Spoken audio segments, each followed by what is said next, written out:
ਅੱਜ ਤੁਹਾਨੂੰ ਵਿਜ਼ਿਟ ਕਰਾਉਂਦੇ ਜੀ ਅਮਰੂਦਾਂ ਦਾ ਵਿਜ਼ਿਟ ਕਰਾਉਂਦੇ, ਦਿਖਾਉਂਦੇ ਕਿ ਗੋਲਾ ਅਮਰੂਦ ਕਿਸ ਤਰ੍ਹਾਂ ਲੱਗਦਾ, ਕਿਵੇਂ ਲੱਗਦਾ। ਇਹ ਵੇਖੋ ਜੀ ਅਮਰੂਦ,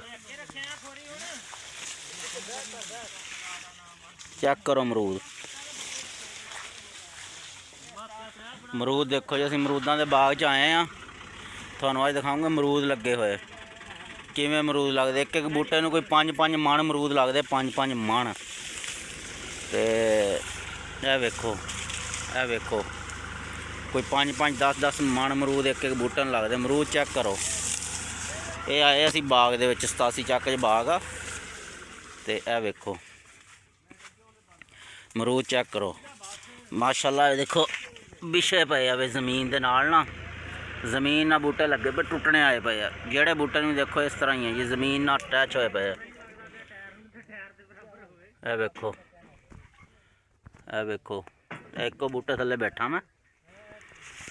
ਇਹ ਵੇਖੋ ਮਾਲ ਚੈੱਕ ਕਰੋ ਅਮਰੂਦਾਂ ਦੇ ਬੂਟੇ ਦੇਖੋ ਜਰਾ।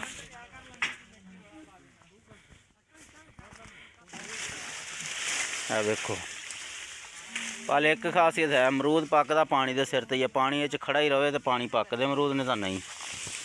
ਇਹ ਵੇਖੋ ਬਾਹਰਲੇ ਪਾਸੇ ਨਿਕਲਦੇ ਹਾਂ, ਬਾਹਰੋਂ ਹੀ ਜਾ ਕੇ ਤੁਹਾਨੂੰ ਦਿਖਾਉਂਦੇ ਹਾਂ ਬਾਗ। ਇਹ ਵੇਖੋ ਅਮਰੂਦ, ਇੱਕ ਇੱਕ ਅਮਰੂਦ ਅੱਧਾ ਕਿਲੋ ਦਾ ਅਮਰੂਦ ਆ। ਇਹ ਵੇਖੋ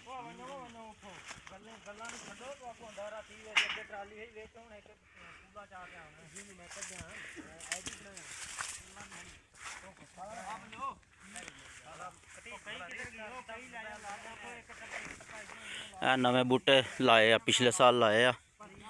ਸਮਝ ਲਓ ਪਹਿਲਾ ਸਾਲ ਦਾ ਹੀ ਆ ਇਹ, ਅਗਲੇ ਸਾਲ ਫਲ ਚੱਕੂਗਾ ਇਹ ਸਾਰਾ ਬਾਗ ਲੱਗ ਗਿਆ। ਉਹ ਤੋੜੋ ਤੋੜ।